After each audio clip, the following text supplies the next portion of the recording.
Hey everyone, Coach Liz here. I can't believe we've made it to the last day of March.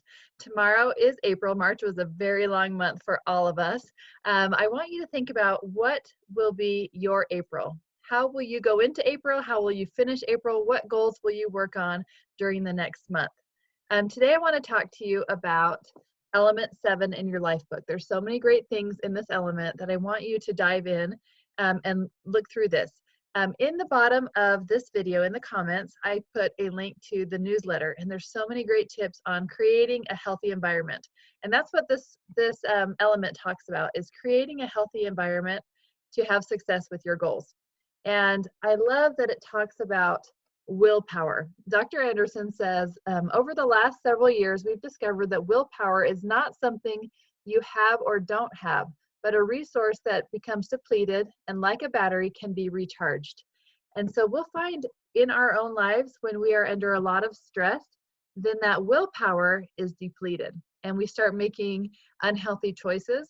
And just like a battery, it can be recharged. So going into April, if you've kind of struggled in March with your willpower, let's recharge that. Let's get you ready for a strong April.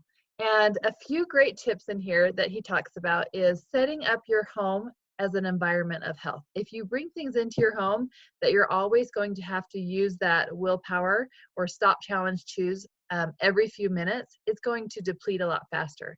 Whereas if you set up your home as an area of success where you have healthy foods, you set out a pitcher of water so that you have your water at all times, you set up your day so that you start with some exercise or some meditation, you'll be much more successful.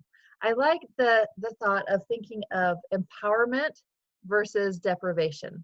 If you were going to try to practice budgeting or not spending as much money, and every time you saw something that you wanted, you told yourself, I can't have that. And mentally, you're going to want that more, and your willpower will start depleting, and you'll feel very deprived.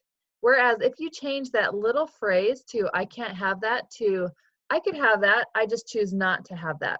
That's more empowering. When you go to the store and buy something and you're wanting something, but you're wanting to stick with your goal of not spending money, you say, you know what, I could buy that, but I'm choosing not to buy that right now. That's very empowering. The same thing goes with food. If there is something that would take you off track with your goals and you tell yourself, I can't have that, I can't have those brownies, I can't have that pizza, whatever it is, it makes you feel deprived. But if you change that little phrase, something in your brain, it just changes the how you're thinking about things. If you say, I could have that brownie, I'm just choosing not to right now. That's very empowering. You are making that choice. You're not deprived, you're empowered. So that's my challenge for you this week. As you go throughout your day and you're making choices, change that little phrase to, I choose not to have that. I could have that. I'm choosing not to have that right now. And just see what that does for you mentally and how that helps you recharge that willpower to feel more empowered and make better choices. Have a great week.